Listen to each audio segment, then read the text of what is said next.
ചപ്പാത്തിക്ക് വെണ്ടയ്ക്ക വെച്ച് നല്ലൊരു അടിപൊളി കറി ഉണ്ടാക്കിയാലോ. ചപ്പാത്തിക്ക് നാനും പൊറോട്ടക്കും ഒപ്പം കഴിക്കാനും സ്കൂൾ കൊടുത്തു വിടാനും ഒക്കെ നല്ലൊരു കറിയാണ്. ഇത് ഉണ്ടാക്കാനായി പാനിലേക്ക് വെളിച്ചെണ്ണ ചൂടാകുമ്പോൾ ഒരു സവാള ചെറുതായി നുറുക്കിയത്, കറിവേപ്പില, വെളുത്തുള്ളി, ഇഞ്ചി പേസ്റ്റ്, ഒരു തക്കാളി മുറിച്ചത്, ഇത് എല്ലാം കൂടി ഒന്ന് വഴറ്റിയെടുക്കണം.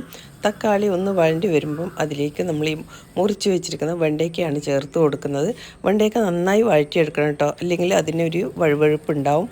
അപ്പോൾ വെണ്ടയ്ക്ക ഒന്ന് വഴണ്ടി വരുമ്പം അതിലേക്ക് ആവശ്യത്തിന് ഉപ്പും 1 ടീസ്പൂൺ മുളക് പൊടിയും 1/4 ടീസ്പൂൺ മഞ്ഞൾപ്പൊടിയും കൂടി ചേർത്ത് കൊടുക്കുന്നുണ്ട്. പിന്നെ വേണ്ടത് ചിക്കൻ മസാലയാണ്.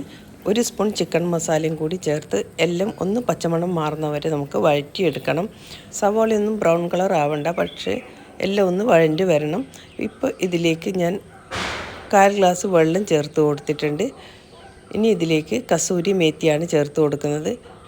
ഇനി വേണ്ടത് കായപ്പൊടിയാണ്, അതും കൂടി ഇതിലേക്ക് ചേർത്ത് കൊടുക്കും. കായപ്പൊടി നിങ്ങൾ ഒഴിവാക്കരുത് കേട്ടോ, നല്ലൊരു ഫ്ലേവറാണ് ഇതിലേക്ക്. ഇനി വേണ്ടത് തേങ്ങാപ്പാലാണ്.